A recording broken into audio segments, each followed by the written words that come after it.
All right, Larry Krueger here outside Levi's Stadium for the Pig and a Pickle Krug show with a little 49er video as we recap everything that happened down here in Santa Clara on a Tuesday.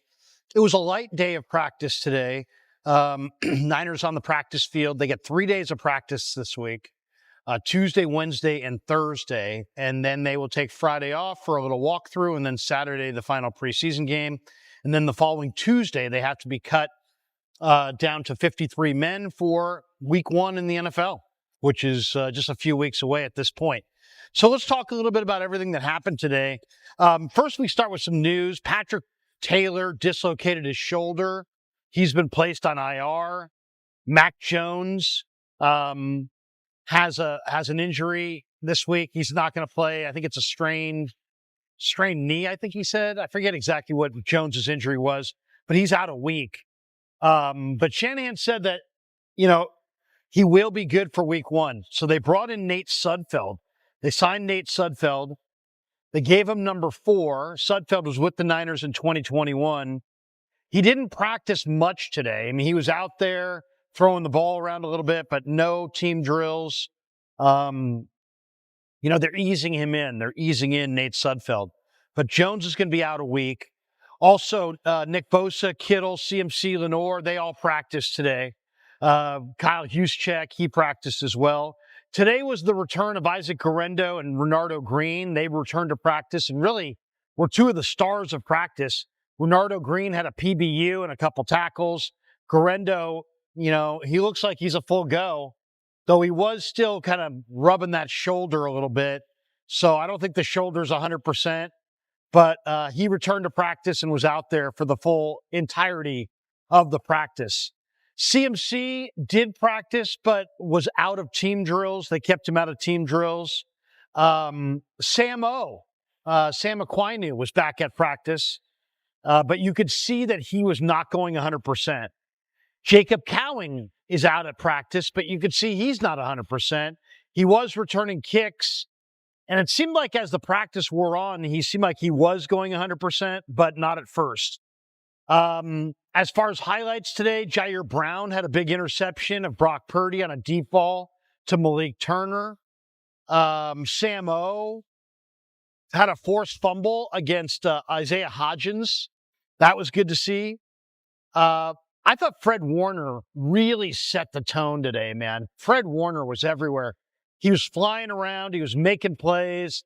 He was barking. He was woofing. He was hitting guys. Fred Warner, really looked like he was trying to set the tone today. I mean, he was out there flying around. I thought he was definitely the tone setter at practice. Shanahan in the middle of practice kind of brought everybody together. And I thought the same thing probably a lot of media people thought. Is he yelling at these guys for their tempo? Mayoko asked him about it after practice. He said that, it had nothing to do with that. It had to do with the fact that he didn't have a team meeting in the morning, probably because he was dealing with transactions and that kind of stuff. But there was no team meeting, so he just took some more time in the middle of practice to address the team. Couple other things today. As far as who wasn't there, no Mikael Williams, no Trent Williams. Probably the best 2 plays of practice. Purdy hit Pearsall on a route that Pearsall literally turned his back to the play, and it was like a Willie Mays. It was like a Willie Mays, Vic Wirtz 54 World Series catch. It was an amazing catch. Purdy to Pearsall is getting to be prolific. Those guys are looking really, really good right now as a tandem. And that was one of the plays of the day. Purdy on the sideline, down the field, deep ball to Pearsall against Jair Brown. And Pearsall makes the Willie Mays, back to home plate kind of a catch. Purdy also had another play where he hit Kittle against Luke Gifford with just a ridiculous dime down the field. It may have been a little OPI on George, but Purdy hit him, and there was a little bit of a push off, but we'll call it legit. Purdy to Kittle down the field, probably one of the highlights of the day. Beat Gifford.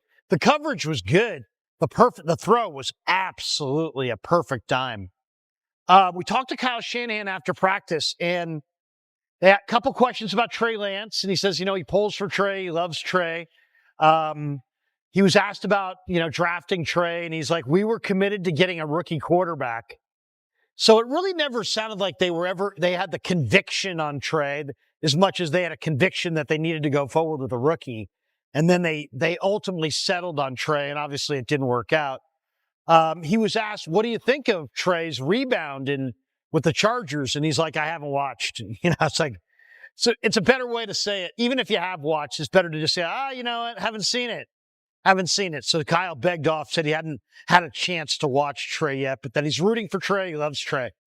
I asked him about the quarterbacks this week, who's going to play. He said he's not sure if Brock's going to play or not against the Chargers. Probably it's going to be a lot of Bradley and Sudfeld with Mac Jones out. He was asked about comparing this year to last year, and he just said he feels like there's a different energy in 2024. He likes it more. He said Upton Stout is close to returning. He was asked about Jawan Jennings and said, hey, it's status quo.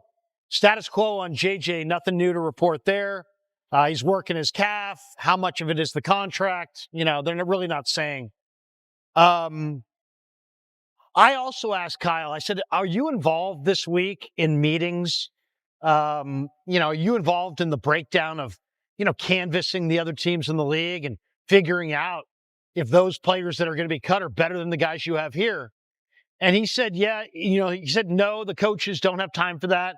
The scouts are all over that. He said, we have meetings to determine, who the scouts think should be on the final 53, who we think should be on the final 53. And they're looking intently, it sounds like, at, other teams in the league as far as who's going to get cut. Are those players superior to the players that are already in this camp? So he said, that's a process that they're going through this week. And he said the scouts have been doing it for a while. We talked to Curtis Robinson after practice, and Curtis says he loves Brant Boyer and the new special teams scheme. I mean, what else is he going to say? But he also, when I asked him about Nick Martin, he's like, you could tell, man. He's like, he's very impressed by Nick Martin. And he's like, the whole team is very impressed by the way Nick played this last game. Jake Moody went 5 for 5 on field goals today. Also, Connor Colby and Nick Zakel ran with the ones at guard. Colby at right guard, Zakel at left guard. So that's pretty much a rundown that everything that happened down here in Santa Clara. The big story of the day is that Mac Jones is hurt. It's not a major injury. It's a minor injury. He'll be back for week 1, but they did sign Nate Sudfeld. And I would imagine you're going to see a lot of Carter Bradley and a lot of Nate Sudfeld.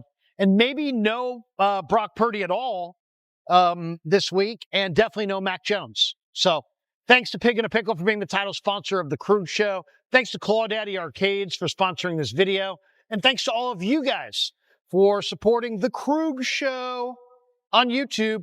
Catch me tonight, 6 o'clock, Niners Nightly on the KMBR YouTube channel. We'll break down everything that happened today and talk a little bit about the cut down and who potentially could be out there for the Niners. We'll discuss that tonight. Join us at 6 on the KMBR YouTube channel. Go Niners.